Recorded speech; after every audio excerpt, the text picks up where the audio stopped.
What's up, tribe? How you guys doing? Go ahead and hit that subscribe button. I hope you like this video. This is RuPaul's Drag Race Season 15, Episode 1, Part 2. So, we left off with all of the queens converging. All 16 queens are now in the same room, and they are all like, what? What? What? Because, of course, they knew there were more queens, but they didn't expect to meet the queens until after the talent show and after an elimination, because Ru has guaranteed that somebody is going home. There's not going to be none of that, oh, you were eliminated, but psych, you can come back. But no, you going home. But it makes sense that you're going home because they've converged all the queens and it's going to be one big talent show. Once they do their hey girl, hey, I know you, I think I know you, I've heard of you, oh my goodness, there you are. Then they get back to the problem at hand, which is the choreography. Now, they couldn't get the choreography together when there was 8 of them. They was arguing over it when it was 8 of them. Now they have to figure out a way to merge the other 8 in and still make it look seamless and still make it look very natural, right?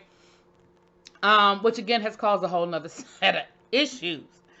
But they do, they figure it out. Y'all know they do. They're gonna always figure it out, right? So then we get to the mirror talk, as we call it, where they're in the workroom and they're getting themselves together. And once again, it's still just more get to know you conversation. The girls are all running around the workroom. All of their things have arrived. They're all claiming workspaces and stuff like that, mirror space and, all of the things that you do at the beginning.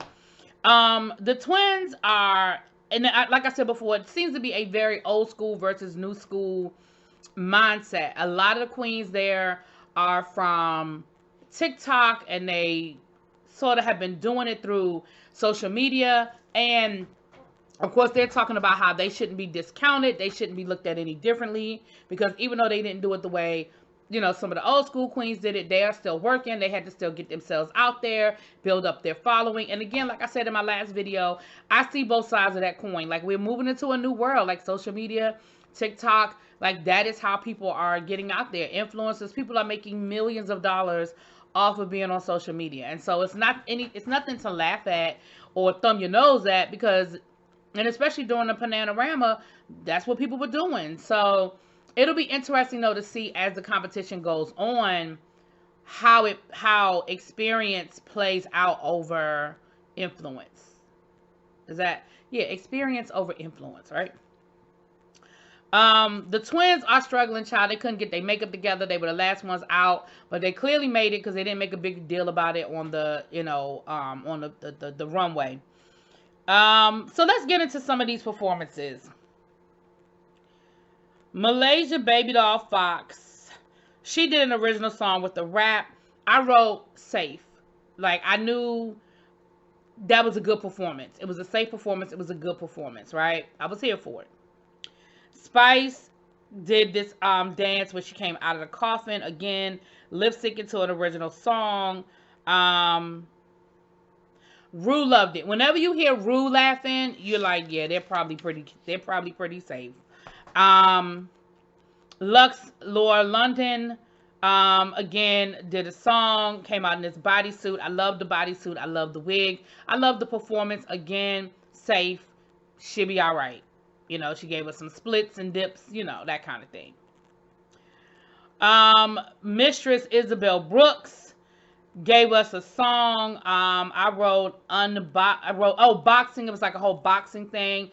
And she gave us a split. Look, anytime we see a woman, a big girl like that can give us a split and get down on the floor, honey, we are always impressed. I know I am. As a big girl, baby, I'm impressed. Okay.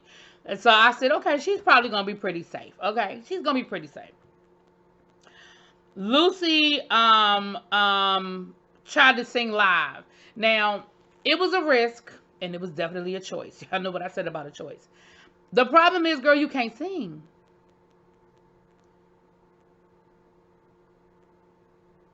Remember when Monet Exchange took that risk and did the opera live, even though some of y'all hoes still try to believe that it wasn't her for real, but it was. Girl, she can sing. She went to school for that. So it would have been a great decision if you could sing, but it was cringeworthy, and it was awkward, and it was hard. I felt bad for her. Okay. Then we have Marsha. Now Marsha's skit was cute.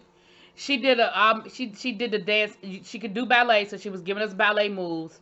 And it was "I'll Make Love to You" by Boys and Men, and she was getting out of the bed, and she was dancing around in a nightgown, and she revealed the person she had the crush on was Ross Matthews. It is always cute to incorporate the judges, right? And it was cute. It was funny. It was cute, and it gave us the talent. You were out there doing your ballet. We saw that you had that, that type of a talent, and it was a cute skit. I loved it. I was here for it. I was like, okay, she's safe. She's safe. Robin Fierce gave us a dance to Heavy D. Now that we found love, what are we going to do? I enjoyed it. I enjoyed it. Irene Dubois. Now, here's where we go off the rails. Irene said backstage that she was going to do a skit on making an ice glass of water. I thought she was joking. I thought she just didn't want to tell the girls what she was really doing. But no. She was really doing a skit showing somebody how to make a glass of water. Now, it could have been funny. It could have had, parody off of influencers and all of that online. Like, it could have been funny. Now, to her defense, she has said that the funny parts that she had to cut out for time, girl. No, she said that she had to cut it down for time. But what I'm saying is, did you cut the funny parts? Because, ma'am, what you left us with was a problem. What you left us with, it wasn't funny. It was boring and it was cringy. Because I know everybody in that studio wanted it to just be over. They felt bad for you. There was nothing funny. There was no punchline. At no point in time did anybody giggle, laugh, smile. So I knew you was going to be at the bottom, girl. I knew you was going to be at the bottom. Anitra gave us a dance with a hint of martial arts in there. Well, it wasn't a hint. It was a lot of martial arts. She was kicking. She was splitting boards with her leg and her hand. I was like, yes. She was giving us Vogue. She was duck walk, duck walk, duck. I know that's off, but she was duck walking all over the damn floor. I was here for it. Up until that point, that was at that point my favorite performance. I was here for it. I was like, yes. From the minute the beat dropped, she had us going. She had us going with the duck walk, and then she threw the martial arts. I said, yes. So for me, that was one of the best performances of the night. Up until that point, Sugar gave us a song as well. Lip synced a song. Poppy did a song with a puppet that was like a parasite. And of course, Ru is cracking up. I said, that is Ru's kind of thing. It is very campy. It's original. It's funny. I said, okay, that's cute. That's cute. I said, she's going to probably be near the top. It was cute and it was original. And Ru was loving it. Selena S15, she did a song and a rap. She gave us a reveal in her performance. Again, safe. I was like, she ain't going nowhere. She's good. She's cool. Amethyst did a skit that could have been the best one of the night, or one of the best ones of the night. But she kind of screwed it up. So she came out there. Well, first of all, she came out there in sneakers. That is never a good idea. Rudin told y'all how she feel about y'all being in sneakers on her stage. Okay? But she did Been Around the World and I Can't Find My Baby. And it was cute because she had on this like middle age, mom outfit with the glass of wine and the cigarette, and it's like she was acting out like she was looking for her baby. Well, she had this backpack on. The problem was, had she done the whole song and like she was looking and, oh gosh, I'm gonna find the baby and I got my wine and my, this ditzy mom who lost her baby, and then at the very end, as she was walking off stage, you saw that the baby was in the backpack on her back. Instead of it being a backpack, it was a baby born, whatever they call them things. That would have been hilarious. The problem is she showed us the baby at the very beginning. So there was nothing left. There was no build up to the joke. You gave us the punchline at the beginning, and then we had to sit there for another 3 minutes and just watch you walk around stage because we knew the joke. Had she not turned around until the end, baby, it would have been everything.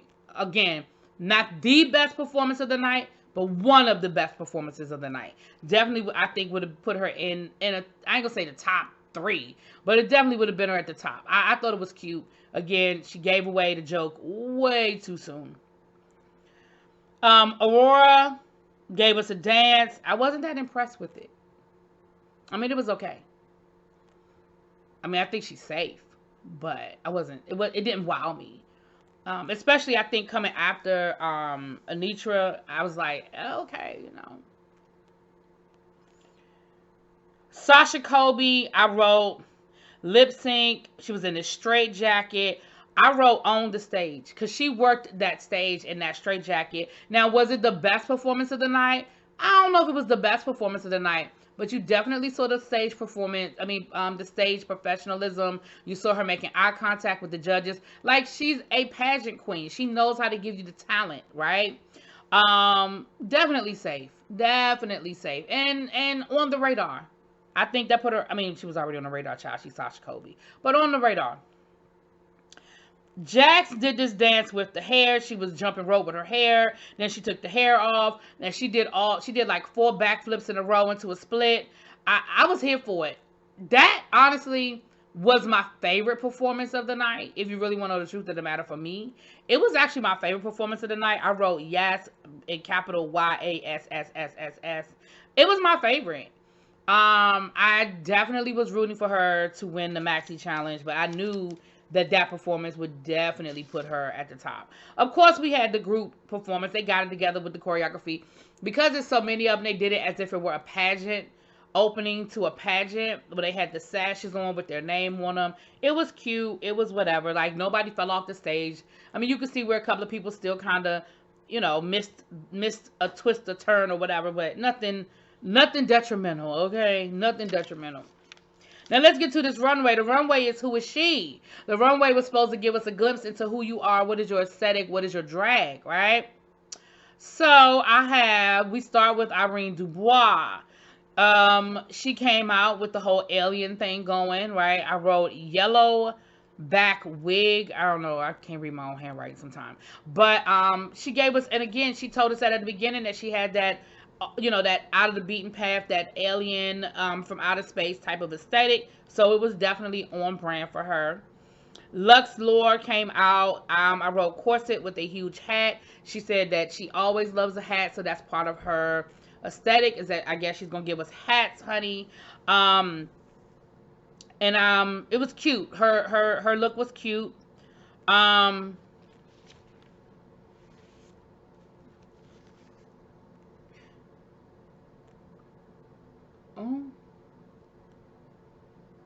Aurora, I think this is. Lord, I can't read my own handwriting, y'all. She had this high pony, with a whole black look and a train. It was cute. I was here for it. Marsha gave us a Chanel suit, and once again, no makeup. The judges were not feeling it. The judges was like, ma'am, we need you to bring more. Like, you're cute, but that's not drag. Like, you just gave us a little bit of foundation and some eyeshadow, girl. That's not drag. We need more. But it was cute. It was like, you know, that's her aesthetic, you know. Anita, hold on. I know how I can do this. Because they're in order of the way they came out. So that I don't have to read my own handwriting, child. Because I sure couldn't read that. I was like, what in the world? Yeah, it was Aurora. Okay. I was making sure I was right. Okay. Anita had on black, I wrote like iridescent bodysuit. It was pretty. I thought everybody's look was okay. Like, none of it made me be like, oh my God, I hate it. Some was better than others. Malaysia gave me this white gown with the fox fur. I wrote glamour, and I was here for it. She was actually one of my favorite looks. Definitely one of my favorite looks. Poppy I said rainbow bright tutu. Now, if I had to say a least favorite look, it was probably Poppy's. That rainbow bright tutu was just not giving me a lot. Sasha Colby gave us a gown with a beautiful headpiece. She said it was from her Miss Continental days, and it definitely looked like a pageant look, okay? It was beautiful. That headpiece was gorgeous. It was everything. Selena Aesthetics gave us Homegirl. It was a denim look. Very homegirl denim. Again, that's her aesthetic. Very on brand for her. Amethyst, I wrote slutty Lil Bo Peep with ponytails. That's what I wrote. Jax gave us City Girl. She had a bodysuit with zebra print with the high boots. She said she likes prints because it was I wrote Fly Girl, not City Girl. It had like that old 90s Fly Girl type jacket over a zebra print outfit, and then she had the high boots like your Mary J. Blige knee-high boots. I loved her look. I was here for it. I loved it. I love Jax. Obviously, Sasha's one of my favorites. I'm here for Jax as well. So far, I like Malaysia. These are my favorites at this point. We'll see where we go from here. Lucy, I wrote Britney Spears dress body. She did like an ode to Britney Spears. Here's my problem. When someone is asking for your aesthetic, what your drag is, I don't feel like it should be somebody else. Like, remember how much grief Derek Barry got for everything being Britney. I know that is Derek Barry's brand as far as the type of drag that he does. But we never, even now, we still don't know who Derek Barry is. I went to see RuPaul's Drag Race on in Vegas live, and Derek Barry was there, and the whole act, all I saw was Britney Spears. All I saw was Britney Spears. Now, does Derek Barry do Britney Spears down? Yes. But I have never seen Derek Barry as anything but a Britney Spears impersonator. So I don't think that you ever want somebody's first look at you, someone's first impression of you to be you impersonating somebody else, especially when the runway was who is she, and we're supposed to see your own personal aesthetic. That's just my opinion. Y'all feel free to disagree in the chat, child. Mistress had red. She was giving us 100% Texas. It was red. It was a big cowboy hat with red cowboy boots with red chaps. I said, you better come on with the red. I loved it. I loved it. I loved it. I loved it. Robin Fierce gave us, I wrote hair. She had a beautiful headpiece with a bodysuit. It had headpiece with like, it looked like it was the hair woven in, a white headpiece with the hair woven in. I thought it was beautiful. I thought she looked beautiful. Sugar, I wrote yellow corset dress. Spice, I wrote aqua corset dress. Again, if that's y'all's brand, I'm here for it. But it was nothing spectacular about it for me. And nothing about it stood out.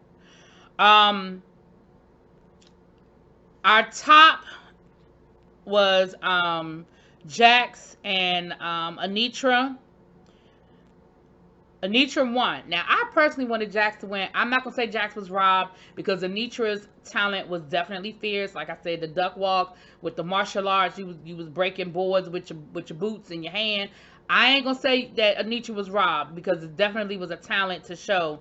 I mean, I'm not going to say that Jax was robbed, but I wanted Jax to win because I was here for the 5 backflips in a row in them heels. I'm always amazed at them people doing them backflips in them heels. Because even when I was a lot smaller and I used to take tumbling classes, I could do cartwheels, I could do Randolphs, I could do front flips, but I could never get the backflip. I guess I could never trust myself enough to do the backflip. I could do it with assistance, but I could never do it by myself. And that's one thing I've always wanted to be able to do was a backflip. Now, I could do a backflip on a trampoline. I was able to do a backflip on a trampoline, but even then, I usually landed on my stomach. Never landed on my feet. Anyway, but definitely put Jax on the radar because she was in the top. Now, the bottom was Irene and Amethyst. Listen, I understand why both of them was in the bottom, but if I had to say which talent bombed the worst, it was definitely Irene. But I thought Irene had something to bring to the competition. I really wanted to see more of Irene. I did.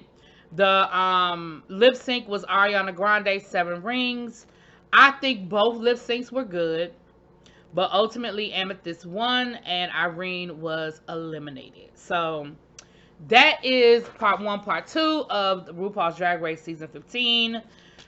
We're gonna get into episode 2/3. I don't know how they're scheduling it. Y'all let me know what y'all think. I'll talk to y'all later. Peace.